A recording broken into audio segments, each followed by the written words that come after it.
Welcome to Despicable Maine Deep Dive. Today on the show, we're looking into this Daniel Joy situation. Stole 3 guns, apparently, and, well, get this. Yeah, never prosecuted, even, and this is the kicker, even after a bar complaint was reportedly filed. Exactly. A bar complaint against the district attorney, no less. Yeah, We're diving into this whole mess out of Hancock County. that's right. The real focus here is that bar complaint against DA Matt Foster. The claim is he just refused to prosecute Daniel Joy. And there are allegations that Joy's friend, Police Chief David Winchester, is involved, helping in what our source calls a cover-up. Mm-hmm. That's the picture painted by the source material we're looking at today. So our goal here is really to unpack this. Follow the timeline, look at the claims, try to understand what's being alleged based on this source. Okay, so let's start at the beginning, the alleged theft itself. Right. The source says back in July 2013, some resident turned over 3 firearms to the Bucksport Police Department.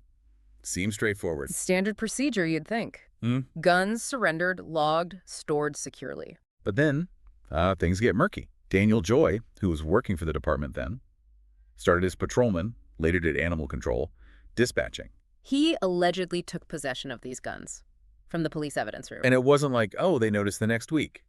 Fast forward 7 years, November 2020. Yeah, the original owner wants the guns back. Suddenly they're gone. Oof.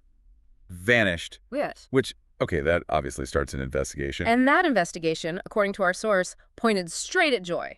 Said he stole the 3 rifles. Not just stole them, but then supposedly sold 2 of them. I mean, it's quite the allegation. Stealing firearms from a police evidence locker is already serious. Selling them adds another layer entirely. So the timeline is weird, too.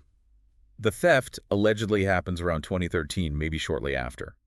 But he's not formally charged until October 2020. Right. Charged with 1 count of Class B theft.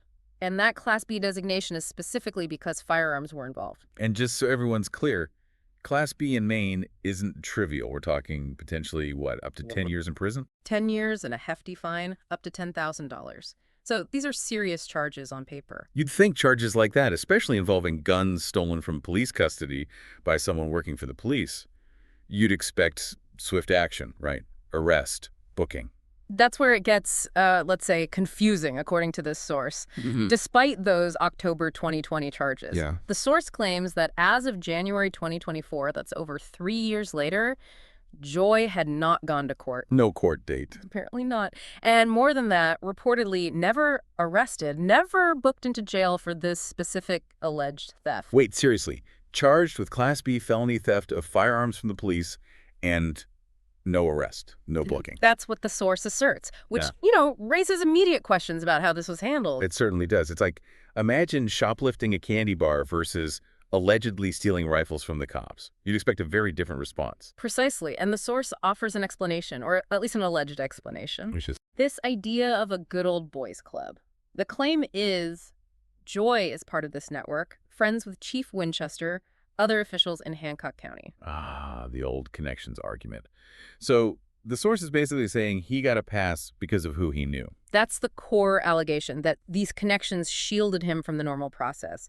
And they explicitly named Chief Winchester as helping in the cover-up. Okay, that's a huge accusation against the chief of police. And it brings us back to that bar complaint against the DA. Exactly. Filing a bar complaint isn't something you do lightly. It suggests someone believed DA Matt Foster's alleged refusal to prosecute was a serious breach of professional conduct. It's a formal challenge to his inaction. We don't know the specifics from this source, like who filed it or what the outcome was. No, those details aren't provided, but just the fact that it reportedly happened is significant. It lends weight to the idea that something was seen as deeply wrong with how this case was or wasn't moving forward. Right. It's one thing for, an outsider to speculate about favoritism. It's another for someone, presumably someone with legal standing or knowledge, to take the step of filing a formal complaint against the district attorney. It suggests a level of concern from within or close to the system itself. And the source tries to frame this not just as a one-off, but as part of a pattern, this good old boys network. Yeah, they paint this picture of Hancock County having sort of 2 tiers of justice. One for the connected elite and another for, well, the source uses the term the peasants. Wow, okay, so pretty stark language there, like different rule books. That's the implication. They even mention a supposed past incident with Joy, back when he was a patrolman, that was allegedly settled out of court, presented as like prior evidence of this preferential treatment. So a history of things being handled quietly. According to this source, yes. A pattern of avoiding public scrutiny or standard consequences. And the contrast they draw is pretty sharp. They argue, if you or I tried to steal anything, let alone guns, from a police station. Forget about it. Immediate arrest. Probably denied bail, the whole 9 yards. That's the comparison being made. It implies a fundamental unfairness, a double standard based entirely on who you are and who you know. Which, if true, obviously undermines any trust in the local justice system.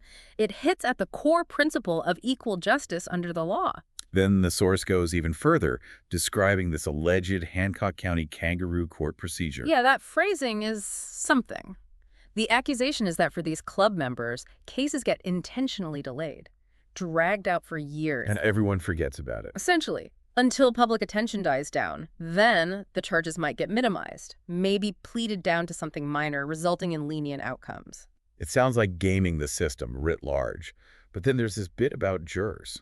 Right, this is maybe the most extreme claim. The source alleges they might even use fake jurors or intentionally pick uninformed jurors to ensure a specific outcome. Fake jurors, how would that even work? That sounds like something out of a movie. It's a very serious, almost unbelievable accusation. It implies a total corruption of the trial process itself.